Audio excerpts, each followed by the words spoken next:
Welcome to the Steve Show. Today I want to talk about sales and whatever it is for you, whether you're a sales professional, then I want to talk about how you can be more efficient and have greater results. And if you're like avoiding sales and if you're an entrepreneur and this is happening, it's very detrimental to your business. How do you actually make it so it's not salesy?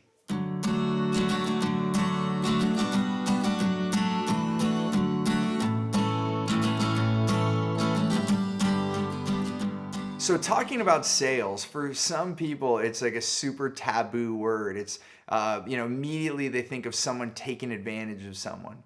And really, we all at some point are sold to, or we buy things because we really want to. And so thereby we're not taken advantage of. It's the bad situations, the people that do sales poorly that give that reputation. When really, the way that I define it and the way that my value set is when I'm actually looking for an offering, if I'm offering something to someone, it's based on the fact that I want to help them. So I'm discovering a match. When I find a match, then I make an offer. If it's not a match, I don't make an offer. So the first thing, it comes back to intention. What are your intentions? Why are you in business in the first place? And if you're a sales professional and you still are working hard to avoid these fears or the fears that someone is going to think that you're taking advantage of them, if those thoughts are popping into your head, you need to reset your intentions and it'll make things go a lot easier, because if your intention is to help the person that you are talking to, your sales are going to be increased. And it is true, like if you're a sales professional or you're at an executive level in the business, you're looking at the bottom line. We have to have success based on profit so that the business is sustainable, especially for entrepreneurs. Like you need to, if the business is going to survive, all businesses are going to survive or die by the baseline of, are they selling their service or product, and are they able to make a profit so that they can actually continue to do business? So we need to look at those bottom line numbers, but then when you take those bottom line numbers into a sales engagement, now there can be a little bit of conflict, because now you're thinking, oh, I've got to make this sale to make that number, right? And then that's where we can get into a little bit of a conflict where our intentions aren't where they should be for that moment. So when I'm going in and I'm sitting with someone, I no longer think, because I do think about my business, that, hey, I have to do business to make things continue to go, and I want to grow my business, and all those things are there when I'm making my goals and I'm doing those things. I'm not saying they're absent, but when I sit down with an individual, then I do several things. Like number one thing, I make sure that it's a client that I would want to work with. If that's not the case, then I don't want to spend any time. I don't want to waste their time or my time. So let's just skip that and assume that we are talking to your perfect wow client. So there we are. Then my complete attention and my intention is to help this individual or this company, but most of the time it's an individual. Even if I'm working with a big company, I worked with billion-dollar companies and I'm sitting there, I'm focused on that person, because that person is the one that needs my help. Whether I'm helping the whole company or not, it's that individual that's making a decision that then thereby it's going to help the company. So I'm focused on that person. I'm focused on how can I help them? And I look mainly at three things. One, can I help them? If I can, then I'm going to make an offer, which I'll talk about in a second. Then if I can't help them, then there might be two options. One, I refer them to somebody else, another service provider or another product that can help them. Or if I don't even know what to refer them to, then I make whatever suggestion I would do. If I was in their shoes, what would I search for? What would I Google? Who would I ask for help or advice from? And I give them something. Everyone that I sit with, no matter what, whether I'm going to work with them or not, I want to leave them with something, like a gift in that manner, so that they can then, do something and help them. So when they leave, they're like, wow, meeting with Steve was very helpful. And I can tell you many times I've had it where it's not a fit and I don't make an offer, but I offer them something, a referral or something, and that person ends up referring me business because they're so happy that I chose, because they're also looking at it that, wow, some other salesperson might have sold me this, but you told me it wasn't a good fit. That honesty, that integrity is going to allow you to then have more come your way.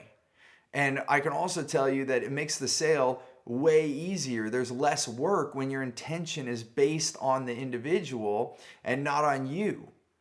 See, that's the next part that I want to talk about in today's video, is that so many times we're worried about what we have to say, how we have to prove ourselves to make the sale. You put all this work and this on your shoulders.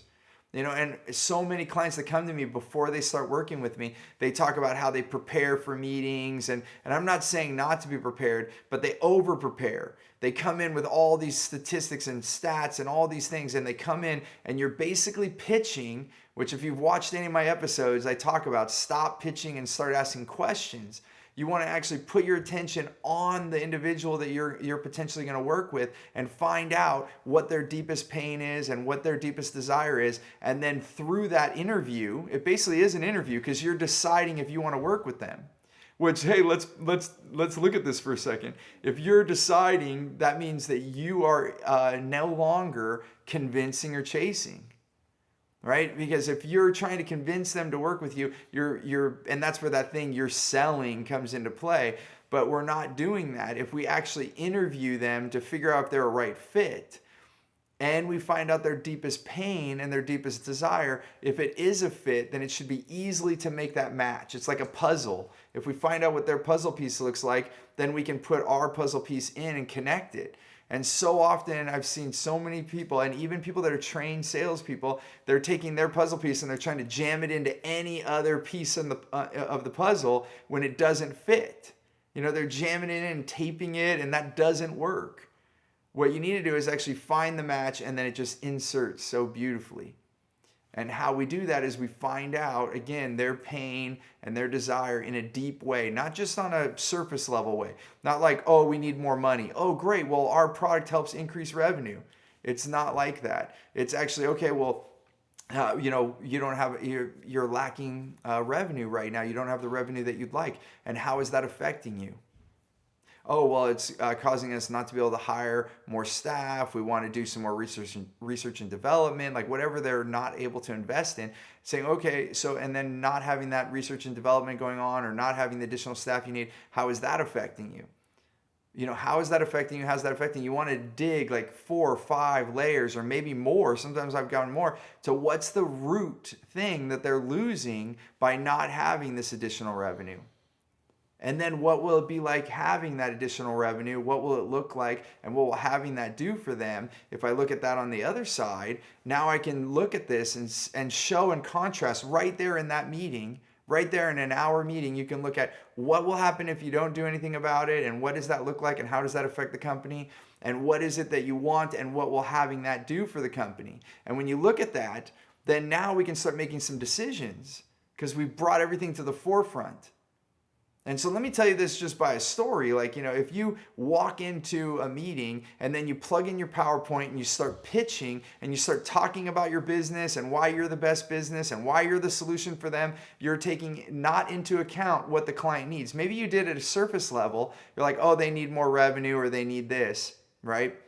They have this goal and we can help them achieve it. You're just now pitching, and you're not getting anywhere into the emotional process of that decision. So if by asking these questions, what's going on right now and how is that affecting you, that changes the whole dynamic of what you're doing. So I've walked into meetings and I will say, as before I tell this story, some people say, oh, well, that doesn't work when you're working with big corporations. They expect a big proposal. They expect a huge PowerPoint and what you're going to show them, what you're going to do. And yeah, they do expect you to be prepared and be professional. But the fact is that if you don't pause and do some deep digging, then you miss an opportunity to decide if it's a good fit, for one, and two, get them on the same page with you. So here's a story. I was working with a client, and they were looking at us. They weren't a client yet. They were looking at us to be their ad agency. Went in, and immediately they're like, "Go ahead, plug in your laptop, and you can show us what you have." And instead, using the method that I'm teaching you today, I said, "Hey, let me talk to you first." Actually, I didn't say it that way. Let me pause and go back. I actually said, right now, I may or may not plug in right now. And the person was like, what? what are you talking about? They're like, in a way, I could see in their face like they were going to throw me out of the office because they're expecting me to be prepared, right? And I said, listen, I need to get to know what's going on right now and where you want to go at more depth so then I can show you the appropriate things. I have so many things on my laptop, but what's important for me to show you? And I ended up not opening my laptop at all during that meeting because of the depth that I went. I then started to proceed to talk about what was going on in the business, and I found out how bad it was. And I made an emotional connection with this individual because now they opened up to me. They told me things that this was the chief marketing officer. They told me things the CEO didn't even notice yet. They were worried about losing their job because of it. They hadn't talked to any of their staff members because they didn't want to look weak.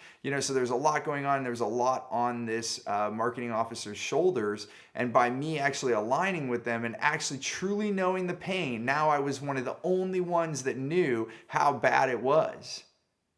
And then I was able to look at what would you like instead and looked at the dream. Now we've made a connection. We actually became really good friends, and I worked at multiple companies with this individual as they progressed in their career. They brought me along because we had made a huge connection. And I didn't present anything other than I did share a little bit of a couple stories of how I helped similar situations and was able to make that connection, but they were very short. I would say less than 10% of the meeting was about me and what I could provide, and 90% was about what was going on, and I was able to make that connection. And then think of it, for those of you that avoid sales because you don't want to do it, think about how much I'm honoring that potential customer or client because I'm going in depth. I'm finding out what's going on. I'm honoring them. I'm like, how can I help you? And then if it's the right fit, then I can make an offer. And you always want to make an offer if you can, because you're actually doing a disservice to the client. If you can help them and they need you and they're in pain and you can help them, why wouldn't you say, hey, grab my hand at that point, whatever is appropriate? And if not, then no deal. Then you exit. Maybe you've lost 30 minutes or an hour, but then there's no additional loss. Don't continue to chase another client. And the way that I do this, I'll tell you, more times than not, in the 90 percentile, I either close the deal in that moment or I don't. And if we don't, we walk away. I do very limited follow-up. You hear this term, fortunes in the follow-up, but if you do it in this manner, you don't need a ton of follow-up. I do follow up. If someone says, well, we need to talk to so-and-so to make this final decision, usually I try to make sure all the decision makers are in the meeting in the first place. But if there was something they had to go look up, or maybe they had to check the numbers to see if they could expand the budget or different things like that, then I immediately book a follow-up meeting, and I usually only do one. Whatever we need to look at to make a decision, we look at it, and on that follow-up call, we either decide if we're a fit or not, and I move forward. Because then when the chasing starts to happen, now you start losing time and you start losing the energy in the deal, and it probably isn't a good fit if you don't see it very quickly. So look at what information you need to make a decision, make that follow-up, and then be done. Move to the next. Keep looking for matches, and that's the power in it. In just on that subject, and in wrapping this up, I used to chase clients. I would be like, because I felt like, I can help them, and I would keep following up, and I would spend a lot of my business development time doing follow-up instead of looking for new people that are the proper match. Most of the time, when I reflected on it, when I was doing heavy amounts of follow-up, I was trying to force someone to make it work. I was trying to be creative and figure out a way to make it work when that's not what was necessary. Actually, it would have been better for me to refer it to somebody else and go after somebody that is a perfect match.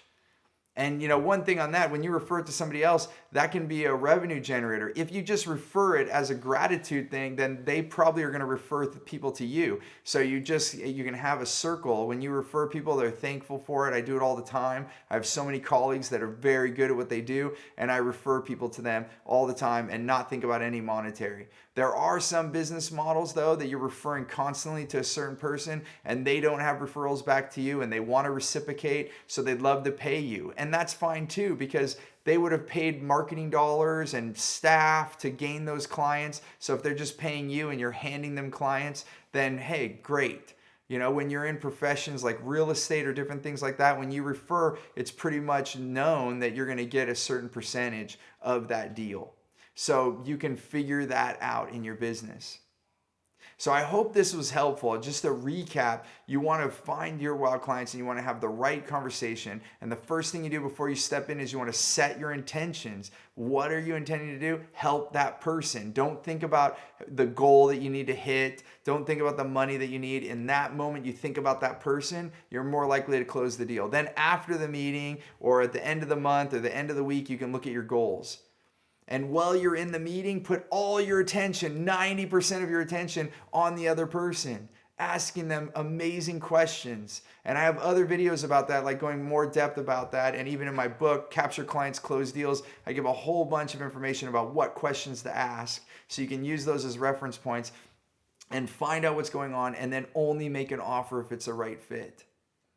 This, in conclusion on this has changed my life. I went from having 1 out of 10 clients. If I met with 10 people, I would have a deal, to now being in a position where if I meet with 3 people, most likely 2 of those are going to be clients. And that third one typically is me telling them that they're not a fit. It's not me asking them to be my client. So you now take back control in who you work with.